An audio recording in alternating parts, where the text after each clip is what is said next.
A landslide occurred due to a mishap at a quarry in Matahalli, Karnataka.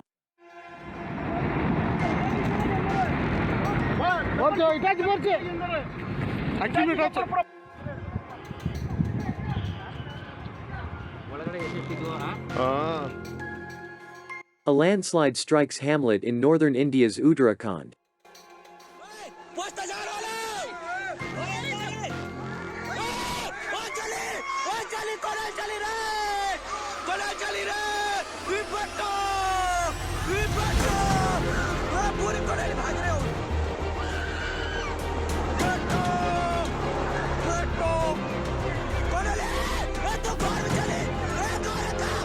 Jammu-Srinagar National Highway blocked at Shabanbaz, Banihal due to landslide.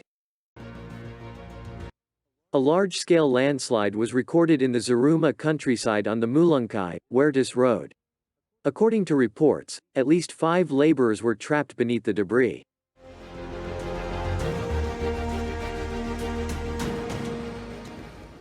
Saturday's deadly tornado that killed 6 people in Winterset cut a nearly 70-mile swath northeast across central Iowa and the Des Moines metro, the National Weather Service reported Monday. It was one of at least 7 twisters in the deadliest Iowa tornado outbreak since 2008. As the severe weather system moved across Iowa, it produced additional tornadoes in the eastern part of the state, according to the National Weather Service office in Davenport. An EF1 tornado touched down near Vinton in Benton County at 7:15 p.m., traveling more than 8 miles over 11 minutes, with peak wind speeds estimated around 110 miles per hour. It affected a mobile home park near Vinton and some houses and buildings in an industrial park. 2 weaker tornadoes touched down near Davenport just after 8:30 p.m., an EF1 that traveled about 4 miles and a brief EF0 that traveled about 200 yards.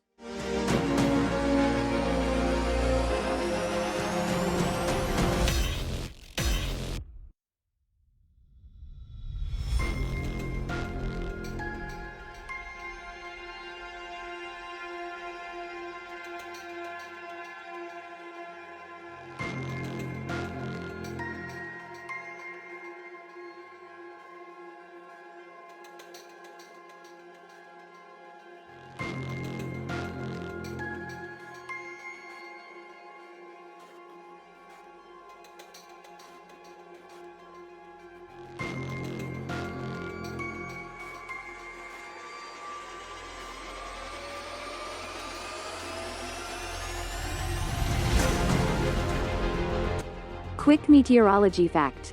A hook echo describes a pattern in radar reflectivity images that looks like a hook extending from the radar echo, usually in the right rear part of the storm. A hook is often associated with a mesocyclone and indicates favorable conditions for tornado formation. The hook is caused by the rear flank downdraft and is the result of precipitation wrapping around the backside of the updraft.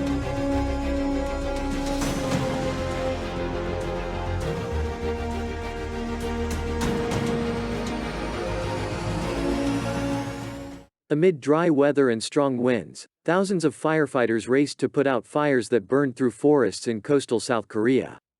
In NASA's satellite data, the first signs of the fires began to appear on March 3–4, 2022, in the coastal areas of Ulsan and Samcheok. At the time, strong westerly winds sent smoke plumes streaming toward southern Japan. By March 7, smoke had thinned some as winds slackened and the weather turned foggy, but the satellites continued to detect fire activity. The blazes have destroyed more than 300 homes, forced more than 7,000 people to evacuate, and charred nearly 17,000 hectares, 66 square miles, according to news reports. At times, flames neared a nuclear power plant and gas facilities, though firefighters succeeded in fending them off. Around 18,000 people and dozens of helicopters have been mobilized to fight the fires.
It was a very unstable weekend in terms of weather in the northern half of Argentina, with the development of convective mesosystems on a scale that has not been observed for a long time in the country. In less than 6 hours, 92 millimeters of rain were recorded, according to the official data registered by the National Meteorological Service. First, the provinces of Córdoba, Santa Fe and Entre Rios were affected starting on Saturday, and then another system of this type was generated in the afternoon, which by the evening was centered and strengthened mainly over the province of Tucumán. The storm hit the villages of Tafí del Valle and El Mollar with fury after 7 p.m. local time, where there were several sectors without electricity and the streets quickly turned into rivers. The storms became widespread and intensified in the province after nightfall. The water forced its way through the streets, disrupting traffic and leaving many people stranded.